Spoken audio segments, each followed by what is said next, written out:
Okay, section 3B, user experience. So what we're going to talk about here is understanding the customer journey, UX versus UI, and the latest stats on shopping cart abandonment issues.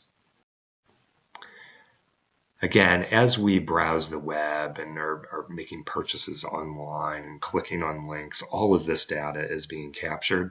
Every product we view, every page we click on, where our mouse is hovering, all of that data is basically collected. So retailers can certainly make use of that to ensure a good user experience down the road. So what exactly defines a customer?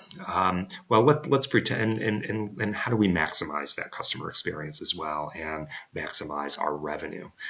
So let's pretend like we've got a web surfer who has no knowledge of our business. He sees a paid search ad or banner ad or something and clicks, or not. He might ignore the ad, for example. So the question is, what was it? Why did he ignore the ad? Why was it not resonating with him? Maybe the ad didn't really jibe well with the keyword that he had typed in. So maybe we could craft the ad a little bit differently for that paid search keyword, for example. Maybe we did not have a good call to immediacy or a good call to action, something along those lines. So let's suppose he did click. He's going to land somewhere on some page that we've determined. He could either go on and start browsing or leave immediately. And the question is, why did he leave immediately? What happened? What was not resonating with him? Was the page not well designed? Again, was it not jibing with the ad that he might have clicked on? Maybe the ad he clicked on was talking about purple shoes, and we land them on the home page instead of a page that has the purple shoes on it. So again, many opportunities here to optimize the experience. Then you can start browsing, creating a shopping cart, start to put items in the cart, and then abandon the cart. So what's going on? What is he doing? Why did he abandon the cart? What's the issue here? Can we reach out to him, test reaching out to him with an email, basically to try to get him to come back? Was there some other user experience issue? Maybe the item he wanted or the items were totally out of stock, and can we see this in the data somewhere? They could start to go to checkout and input credit card and delivery information. They could abandon the cart at that stage as well. So what's going on here?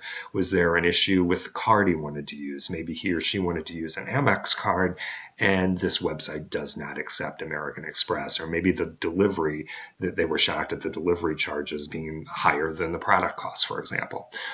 Okay, so again, lots of opportunities there to test and try to understand what's going on. Or the customer could have submitted the order. Happy customer. Who are they? Where did they come from? What ads did they click on?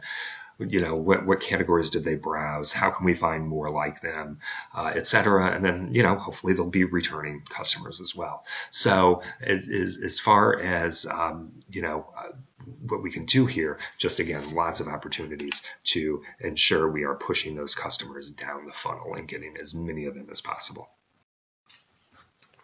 Differentiating between different levels of a customer relationship is important if we want to maximize the customer value. Again, we need to make sure the visitor finds what they want and facilitate the purchase. So again, we need to hold their hand to help them make it as easy as possible. Think of water. Water takes the path of least resistance. So again, you can't force a customer to take a certain path through there. It's just not going to work. You want to attract the prospects to the site, ensure they're satisfied.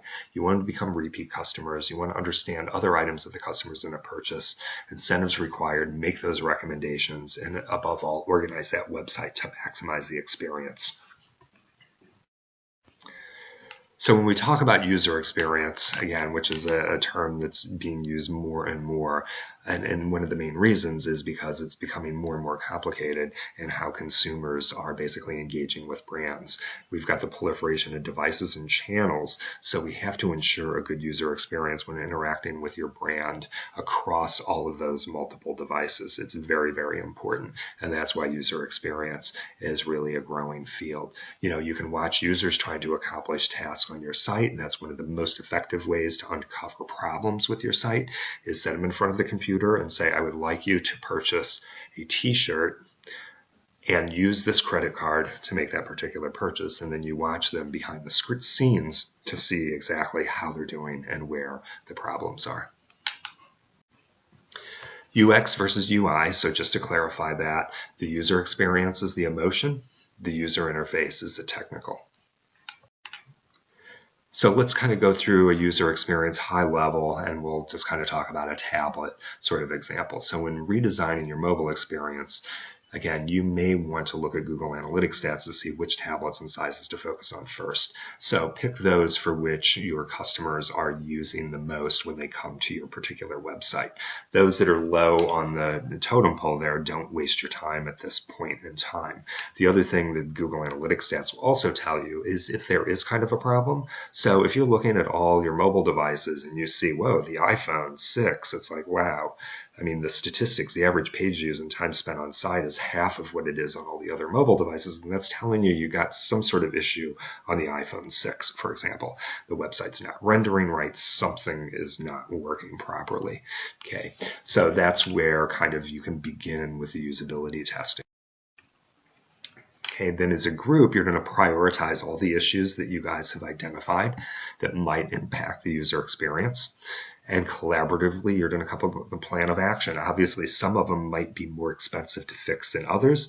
But then again, if it has a high impact on UX, then again, that's something you might want to prioritize. So we're talking these over here, even though they're high to fix, they are going to have a high impact on the user experience. Next, you're going to want to test the changes as soon as possible, again, before you roll out, so don't make them live. And then lastly, don't forget to create your best practices design playbook. So talking about shopping cart abandonment, which again is something we had mentioned earlier, there's a lot of distance between browsing and making a purchase. You can add items to the cart, you can verify content, pricing, shipping charges, provide ship payment and shipping information, then you accept the purchase. So at any point, the cart can certainly be abandoned. A lot of reasons. Maybe the price was not fully disclosed, the shipping cost, you got shocked on the shipping cost, maybe false sales information. Maybe by the time you got to the checkout, you found out that the inventory was not there. Or you're realizing that this website really isn't giving you a physical address or something along those lines, which is making you a little concerned.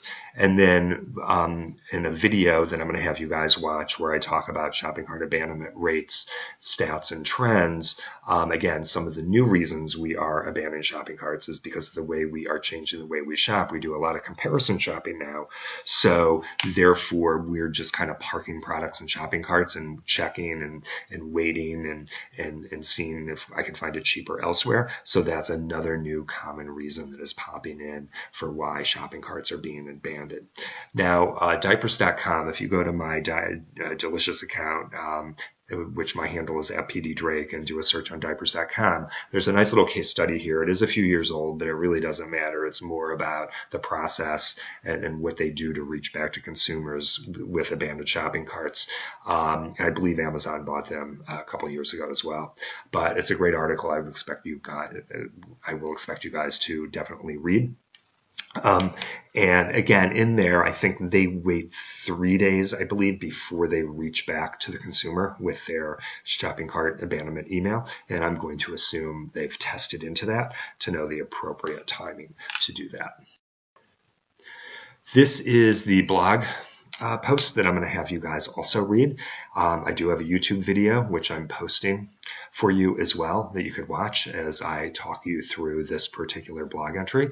But here you will hear some really interesting statistics of basically what % of retailers do not reach back to you when you abandoned your shopping cart. A fair proportion today, actually only one quarter of all the top 1,000 websites basically reach back to you with an abandoned shopping cart email. 75% do not. And actually that is up from 2009, believe it or not. In 2009, only about 11% of e-commerce sites reach back to you with an abandoned shopping cart.